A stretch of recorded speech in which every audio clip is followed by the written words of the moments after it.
Today I'm down in Laguna Beach with my buddy Brock Johnson, and he's got some awesome Instagram tips that are gonna build your engagement and take it to the next level.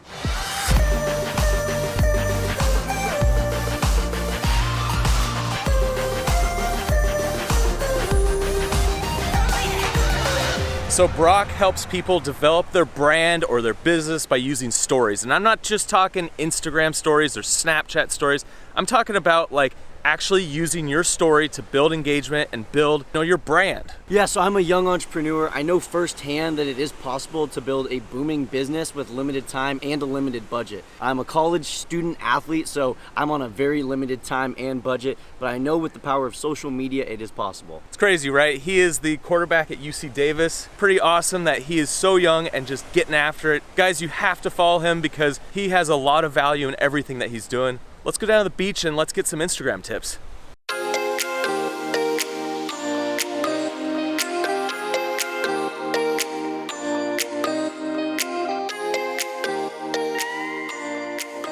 I think the biggest question to start this off though is why would you even need to build your Instagram? Whether you're a business or you're just someone who wants to create content, Instagram is one of the social media networks that you have to be on. Instagram is one of the hottest social networks right now, and it's super easy to create daily content that's super engaging. And it's a way that I have direct engagement to my followers when I use my stories or I'm just posting photos daily. But one of the key things about Instagram is you just can't post a bunch of random stuff. There has to be some sort of brand involved with what you're doing. You have to brand yourself in a way. The thing to think about when you're branding on Instagram is what kind of niche market do you want to attract? If you look at Jevin's Instagram, you can see the different travel photos, the lifestyle photos that are attracting his kind of follower. If you look at my kind of following, my kind of pictures that I'm posting are very different. Mine have definitely a blue theme to the photos, but they're different lifestyle. It's me working behind a desk, me in my home, me in my office, less exploring, but that's because I'm attracting a different kind of market. And the importance of attracting a niche market is that you're gonna build more of a following when you have a niche. If you're posting a bunch of just general photos that kind of span the whole spectrum of like photography or lifestyle, you're never gonna get a following that understands who you are as a person. And that's kind of the key. Even if there's more to you than just, travel, adventure, film like it is on mine, I'm not gonna post the other photos because I'm putting out there a specific look and feel. That's like the first thing you gotta remember when you're starting to look at your Instagram and build a following is that you have to brand it. And that's just an important thing, and this is why we're talking about it so much, is that this is the base for everything else. You gotta find some different things that work within your brand. Mine's small business, again, because I'm a college student athlete. Mine also has a fit lifestyle in there, me working, me being a solo entrepreneur. Those are my different categories that I tend to stick with. For me, it's anything adventure, travel, a little bit of filmmaking. I kind of mix it up. All right, so what do we got here? We got some beach, beautiful scenery, some blue skies, and some. So first things first, we gotta go find a cool spot. We're in beautiful Laguna Beach. I mean, this is amazing. And we gotta find a couple spots where we could get some photos. I'm gonna do one that fits my brand, and we're gonna do one that fits his brand.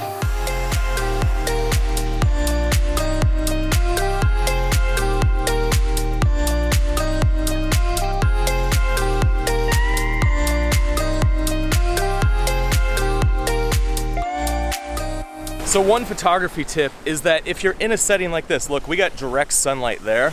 A lighting tip is that you don't want to shoot when you're in the direct sun. So check this out. If I'm on this side, he's being blasted by the sun.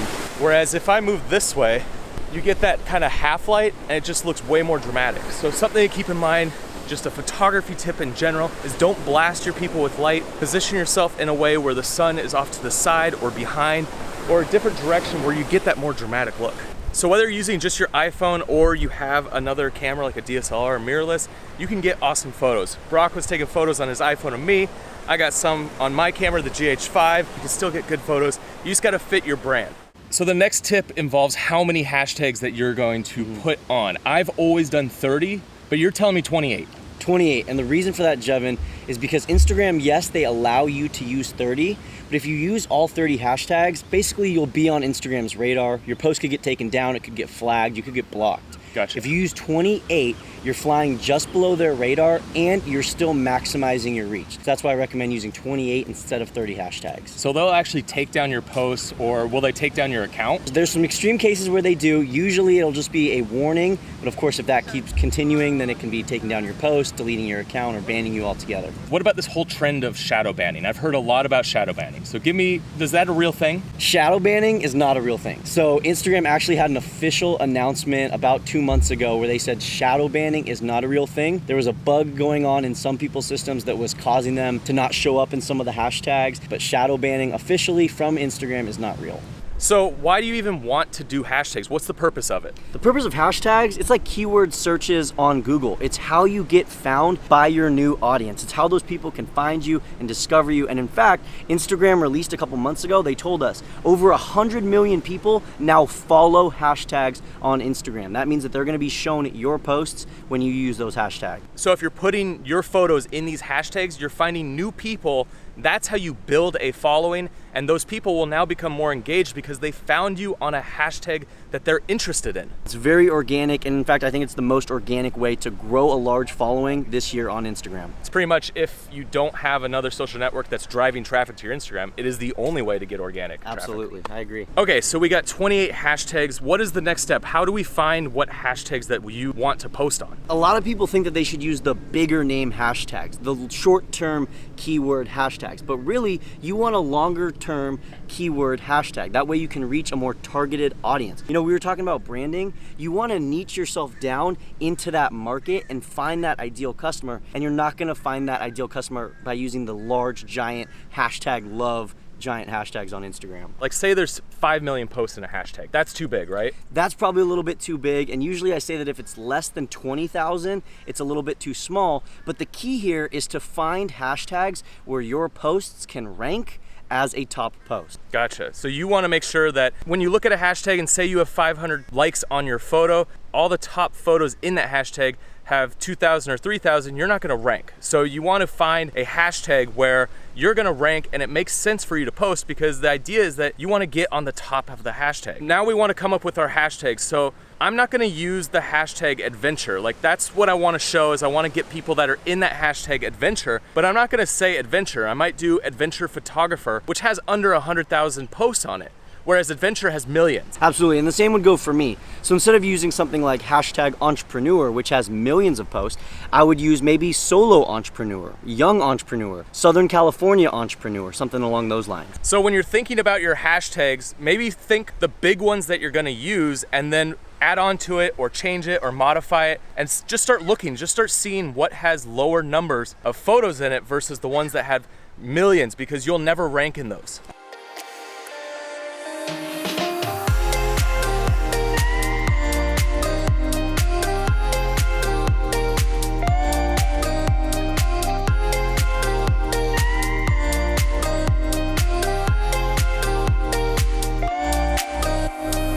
Now we've got our list, we've got our 28 hashtags, or actually you would say more, right? You want more than 28. So you can keep researching and build multiple lists and use those lists interchangeably. So for my entrepreneurship hashtags, I actually have about 3 or 4 different lists, which I all have saved in the Notes app on my phone.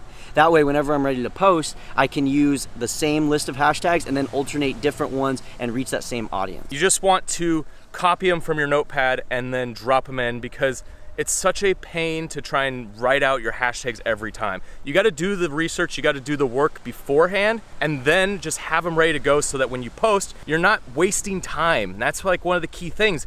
If you post your hashtags 15, 20 minutes from now, you're not gonna get seen. You have to post them immediately. They should be immediately, and they should be in the first comment rather than the caption. That's purely for aesthetic purposes. It doesn't make a difference in terms of engagement and reach, whether it's in your caption or your first comment, but it looks pretty ugly if you put a big ol' list of hashtags in your caption. So that's why I say put it in the first comment. And a pro hack for this is, instead of just copying and pasting the list every time, create a keyword shortcut in your phone so that when you type in one word, that entire list of hashtags is generated. That's a great idea. I need to do that.